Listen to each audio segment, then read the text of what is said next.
ناقص بقى حاجة يعني صغيرة، معظم اصحابك يعني ربنا يوفقهم بدأوا فيها ماشي. وقربوا يخلصوا، انت كمان بقى تاخد خطوة في الاتجاه ده يعني. سنة بتخلص وسنة جديدة بتبتدي، وده أنسب وقت نقعد مع اللي بنحبهم ونشاركهم مشاعرنا وإنجازاتنا وأحلامنا وأمنياتنا للسنة الجديدة. ده أحسن وقت نقوي فيه الرابط اللي ما بيننا. حلقة جديدة ورابط جديد.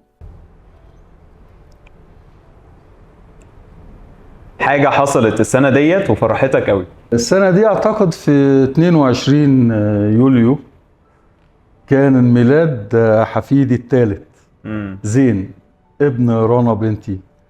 فده كان احلى حاجة حصلت في سنة 23، لان كانت اضافة كبيرة للعيلة او بالنسبة لي انا شخصيا يعني. هل في طقوس للاحتفال بالسنة الجديدة؟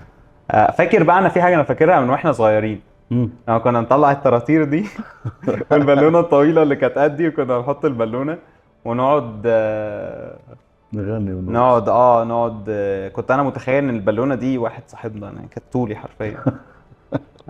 فانا فاكر بالذات راس السنة من واحنا صغيرين اكتر. دي اكتر حاجة. ماشي، متفائل ب 2024 وليه؟ هو طبيعي ان انا متفائل يعني، ده بشكل عام يجب الانسان يبقى عنده تفاؤل اكتر يعني. تكون انت رسيت على حاجة معينة بالنسبة لمستقبلك. ماشي. في مجال العمل، انت شغال في مجال بقالك فيه فترة ومستمر فيه. ناقص بقى حاجة يعني صغيرة، معظم اصحابك يعني ربنا يوفقهم بدأوا فيها وقربوا يخلصوا، انت كمان بقى تاخد خطوة في الاتجاه ده يعني. ماشي حاضر. طبعا فاهمني اقصد ايه. اكيد طبعا. ماشي، ربنا يسهل. هي احلى اكلة كلتها السنة دي؟ يعني اكل ماما في العزومات، كل مره لما بيبقى في عزومه كبيره عندنا ماما بتعمل حاجات عظمه يعني، فهي دي الاكلات، احسن اكلات طول السنه بالنسبه لي. ماشي. والفراخ الصينيه اللي بالبطاطس، وبطاطس بالسجق، في فن. ماشي. اتمنى امنيه للسنه الجديده.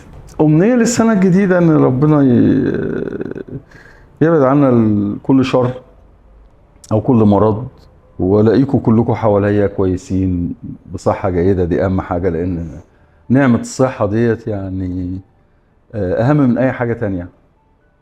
وزي ما بيقول المثل يعني، بيقول لك الصحة تاج على رؤوس الاصحاء لا يراه الا المرضى. فاحسن امنية ان ربنا يديم علينا الصحة، ان انا وزوجتي العزيزة وولادي واحفادي وكل عيلة يعني. لو عايز ترجع لسنة معينة تعيشها تاني، تختار انهي سنة وليه؟ سؤال قوي والله. في سنين كتير بالنسبة لي حلوة. لا، حدد لي سنة وقولي ليه. السنة اللي فاتت كانت جميلة يعني. 2022 بالنسبة لي 2022 كانت من أحسن السنين بالنسبة لي.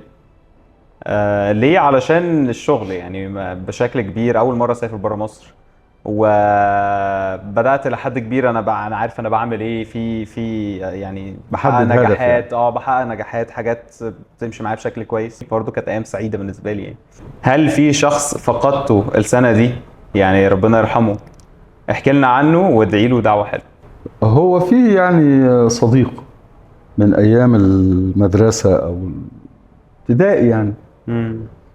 فوجئت كده من شهر يوليو اللي فات ان هو توفى يعني. وكان ليا معاه ذكريات كتير في الابتدائي، وكان معايا في اعدادي وثانوي. بس هو دخل تجارة خارجية وانا دخلت اداب.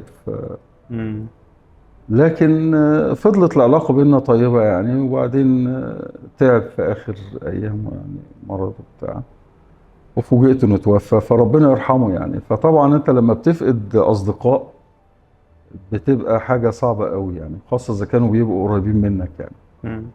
ربنا يرحمه ويرحم امواتنا جميعا يعني. ايه اكتر ذكرى مميزة حصلت في راس السنة؟ اعتقد اكتر حاجة ان رنا حامل. يعني لما قالت لنا بقى انها خلاص حامل والحمل اتثبت والكلام ده. طب تعرف مين رنا؟ ما هو انت رنا اختي يا جماعة. اختي اول مولود ليها يعني. ماشي. احلى مكان زرته في 2023؟ 23 اعتقد الاقصر واسوان صح، ده كانت جميله جدا، وقضينا فيها 4-5 ايام، وانت كنت معانا طبعا. فكانت جميله لان كان اول مره ازور المكان ده. مين نفسك تحتفل معاه براس السنه؟ اكيد طبعا كلكم، يعني عيلتي رقم واحد. كل سنه يعني ربنا يديم التجمع اللي احنا بنعمله على طول. انا وانت وماما واخواتي ولاد اخواتي. قرار خدته السنه دي وندمت عليه؟ ما اعتقدش في قرار خدته السنه دي ندمت عليه. في قرارات كتير زمان ممكن تكون خدتها وتحس ان انت اتسرعت فيها، او لو رجع بيك الزمن مش هتاخدها تاني. لكن في 23 بالتحديد مفيش عندي قرار معين ندمت عليه يعني. وانا بشكل عام ما بحبش يعني ممكن تقول لي انت قلت زمان ممكن قرار ما بحبش الندم، لانه ما بيجيبش نتيجة. خليك عملي يعني. هتقعد تندم وتقول يا ريتني عملت كذا وما عملتش كذا، طب وفي الاخر لا، عيش الواقع وابني عليه المستقبل. صحيح يعني صحيح. شخصيا ما فيش في 23 حاجة اندم عليها. ماشي، يا رب دايما. اختار 3 قريبين ليك واتمنى لكل واحد امنية. ماشي، حلو ده. ماشي، اول حاجه هتمنى لمنعم صاحبي التوفيق يعني في حياته وفي شغله، وربنا يتمم له الجواز على خير. هتمنى بعد كده لاخواتي الفتره الجايه بقى مع ولاد اخواتي وكده، والحياه الاسريه، العيله الجديده، ربنا يعينهم يعني ويبسطهم دايما، يكونوا مبسوطين ويخلينا لبعض ومجمعين حوالين بعض طبعا. وانت وماما على راسنا كده كده. اول حاجه عمرو، جوز اختي بالتحديد يعني عمرو، ربنا يوفقه اكتر، الدنيا معاه تبقى احسن في كل حاجه وبس. لو عجبتكم الحلقة تقدروا تطلبوا لعبة راس السنة من رباط وتعيشوا نفس الأجواء مع اللي بتحبوهم. ممكن تطلبوها من رسائل الفيسبوك، الانستجرام، تيك توك، وتوصل لكم لحد باب البيت. ما تنسوش تعملوا لايك وشير وسبسكرايب وتشتركوا في قناة رباط على اليوتيوب علشان تقدروا تشوفوا الحلقات الجديدة كل أسبوع. نشوفكم في حلقة جديدة ورابط جديد. ودع 2023 في كلمة أو جملة. باي باي 23 يعني. واتمنى القادم يكون افضل.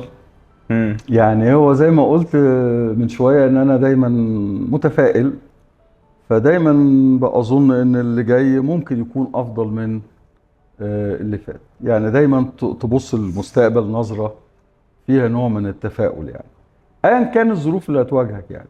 فانا بقول لها 23 راحت بكل ما فيها يعني، فيها افراح واطراح حزان يعني، لكن بشكل عام اي سنه بتمر علينا في عمرنا دايما بيبقى عندك امل في السنه اللي بعديها تبقى افضل يعني. صحيح. كانت جت بقى افضل، جت مش افضل، مش بتاعتك يعني، بتاعت ربنا، لكن انت تمنى دايما يعني، سبق بالخير دايما يعني. بص، متشكرين يا جماعه ليكوا يا جماعه.